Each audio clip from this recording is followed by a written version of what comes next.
Olá, estamos de volta com o programa Lente Aberta. O assunto agora autismo. Comigo no estúdio da TVE, a TV Educativa dos Campos Gerais, está Paula Cunha e Silva, que é psicóloga, com pós-graduação em terapia comportamental e também pós em, aqui eu tenho que olhar minha cola, análise do comportamento aplicado ao autismo e à deficiência intelectual.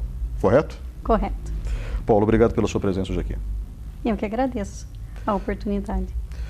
Nós, como sociedade, não sabemos interagir com aqueles que são diferentes, de uma forma geral, né? Então existem uma série de desafios que são impostos à sociedade, principalmente nesse começo de século, para que o mundo seja um lugar mais justo e fraterno. Uhum. E dentro dessa ótica, nós precisamos entender os outros, né? Eu acho que alteridade é a palavra do momento, se colocar no lugar dos outros.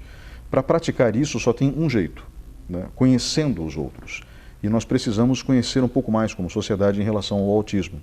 O Lente Aberta é caracterizado como um programa que traz pequenas videoaulas sobre diferentes temas. Uhum. Eu gostaria que você nos ajudasse então a entender o que é o autismo e quando que esse quadro clínico foi diagnosticado pela primeira vez. Correto. Então, o transtorno do espectro autista, como a gente conhece hoje, passou por uma série de evoluções de conhecimento, de análise científica para a gente chegar no que a gente tem hoje. Hoje, o nosso livro que rege a nossa prática dentro da saúde mental é o DSM, que é o Manual de Diagnóstico e Estatística de Transtornos Mentais. Então, é nele que a gente baseia toda a nossa prática e o diagnóstico dos transtornos mentais em si. O autismo, como ele passou por essa evolução, a primeira vez ele foi descrito em 1940 por um médico, que foi o Leo Kanner. Ele começou a observar características nos pacientes que viviam no seu mundinho e não conseguiam interagir direito com as outras pessoas. Então, a partir da primeira descrição de Leo Kanner, o conceito e as características do autismo, aos poucos, foram sendo estudadas e cientificamente comprovadas. E hoje, o que a gente tem de diagnóstico, de conceito, é que o autismo é um transtorno do neurodesenvolvimento, onde a pessoa apresenta déficits na linguagem e na interação social, interesses restritos e estereotipados.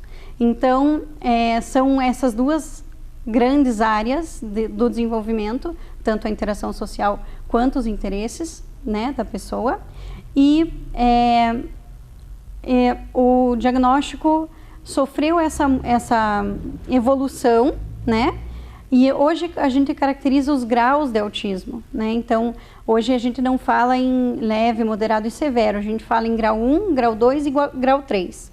O grau 1 seria a pessoa que precisa de pouco apoio para ter uma vida funcional e poder se relacionar bem e ter uma vida prática, trabalhar e etc.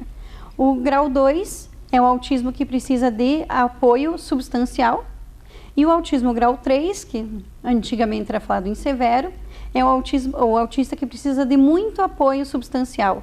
Então, e esse apoio se refere à necessidade de ajuda para viver, para fazer as atividades de vida diária, conseguir trocar de roupa, conseguir ir para a escola, conseguir se comunicar. E hoje também a gente fala muito da criança, mas também o adulto, né, com autismo é um pouco deixado de lado, porque a gente fala muito em estimulação precoce, intervenção precoce hoje, que é o que mais dá resultado, né, que a gente vê resultado na característica, quando a gente trabalha com precocidade e com frequência, né, então esse é o mais importante. Então as características são mais ou menos essas. Certo. Então o ser humano com autismo, ele se fecha num mundo muito particular.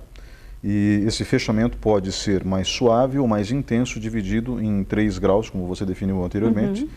Uhum. Vamos para o grau mais moderado, que é o grau 1. Uhum. Nesse grau, ele consegue, então... Moderado, grau 2. Até o grau 2. Nesse grau, ele consegue ir para a fase de jovem e para a fase adulta, com a possibilidade de construir uma vida sem depender tanto dos outros? Isso, no grau 1, sim. Há essa possibilidade com intervenção.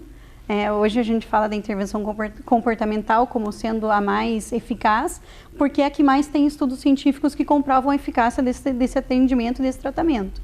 Então, o grau 1, com estimulação adequada, consegue sim ter uma vida funcional, né? Consegue, em alguns casos, casar, ter filhos, trabalhar, né? Tem até uma série de TV que faz muito sucesso, The Good Doctor, Isso. né? Ou seja, o bom doutor, ou o bom médico, Uhum. que retrata um jovem adulto com autismo e que é um gênio, né? Isso. A genialidade também pode ser um traço do autismo? Não. Não necessariamente? Não necessariamente. Por exemplo, né, no The Good Doctor, o Dr. Murphy, né, que é o ator principal, ele tem autismo e ele tem altas habilidades. As altas habilidades dele estão relacionadas à capacidade dele de conseguir imaginar o corpo humano funcionando, né, para ele poder chegar a um resultado e intervir quando necessário enquanto médico, né? Então ele tem essa auto-habilidade diferente dos outros médicos que trabalham ali com ele, mas é uma auto-habilidade, isso não necessariamente é do autismo. Perfeito. Mas a série, embora seja fantasiosa, demonstra que realmente é possível, com um estímulo adequado, alguém com autismo com um grau mais leve, enfim, ter uma vida tranquila depois de um determinado ponto da sua trajetória. Isso. Agora, e os graus mais severos? Que tipo de cuidado eles demandam e demandam esses cuidados para o resto da vida? Alguns sim, principalmente nos graus mais severos, demanda cuidado para a vida toda, porque de 40% a 70% dos casos de autismo tem a deficiência intelectual associada. Então, isso acaba limitando o desenvolvimento do indivíduo, né, da pessoa. Então, os mais severos, que precisam de apoio substancial, às vezes é aquela pessoa que precisa de ajuda até para ir no banheiro, que não consegue ir sozinha, né? Então, tem esse grau de dependência, sim, até o final da vida. Como tem os leves, né, que, como a gente comentou, conseguem ter uma vida funcional. E como que a sociedade deve interagir com os autistas? Eu acho que essa é uma pergunta fundamental. Qual deve ser o comportamento da sociedade em relação a uma criança, a um jovem, a um adulto autista? Eu acho que antes de qualquer coisa, é respeitar eles enquanto ser humano, né? Porque eles são seres humanos como outro qualquer. Eu penso que todas as pessoas são diferentes e todas devem ser respeitadas, né, no seu modo de agir, no que faz, né? Então, esse respeito é a primeira coisa de todas, né? Para você interagir, como o espectro é muito amplo, por isso até o nome é transtorno do espectro autista, então a gente tem uma variabilidade muito grande de sintomas e características. Cada indivíduo dentro do espectro é único.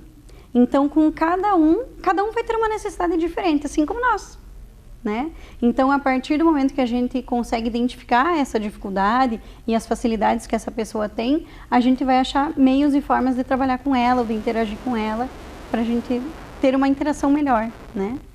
Eu vi uma formatura nos Estados Unidos em que os estudantes ficaram todos em silêncio, né, para que um colega autista pudesse, ele se assustava com o barulho, para que ele pudesse literalmente fazer a colação de grau.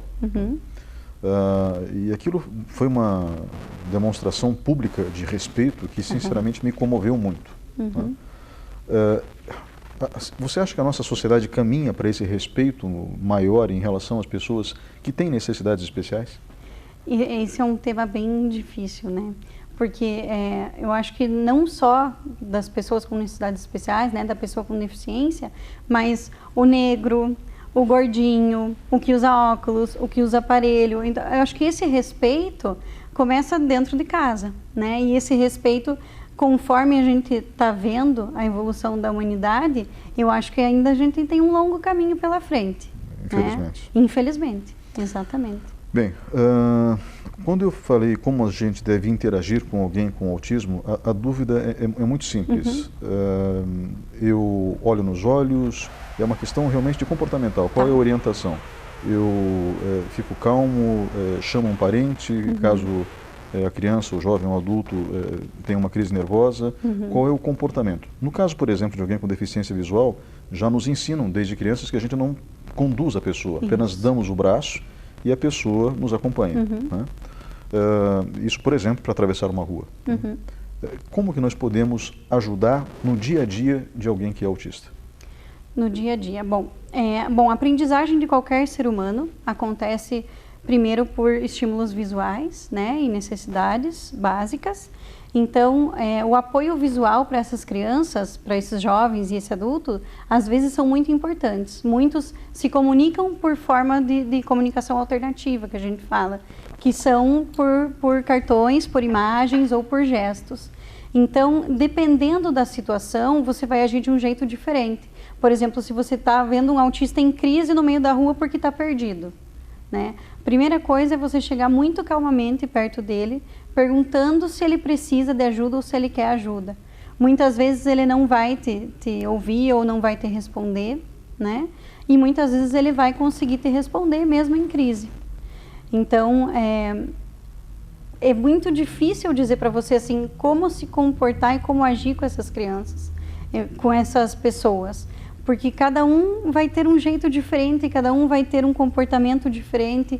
Alguns aceitam super bem o contato visual, adoram abraçar, adoram beijar, adoram brincar de cócegas, adoram brincar de pular. Então, a variabilidade é muito grande. Então, antes de qualquer coisa é uma criança, antes de qualquer coisa é um jovem, antes de qualquer coisa é um adulto. Então, eu não vou ter uma varinha mágica para dizer, faça isso que vai dar certo. Entendeu? Uhum. Então, isso... Na verdade, primeiro de tudo, eu acho que é o respeito mesmo, e daí a partir daí você vai tentando descobrir como que a pessoa vai responder melhor para você. Se é você tocando no ombro dela, se é você mantendo o contato visual, se é você sentar na frente dela para conversar com ela, para tentar essa interação. Então é muito, muito, muito difícil eu te dar uma receita para isso. O segredo é paciência e atenção. Isso. Uhum. E respeito. É fundamental na relação humana como um todo, né? Exatamente. Paula Cunha Silva, psicóloga com pós-graduação em terapia comportamental e também um profundo conhecimento do autismo. Obrigado pela sua presença hoje aqui. Eu que agradeço. Nós vamos agora para um breve intervalo e voltamos em instantes.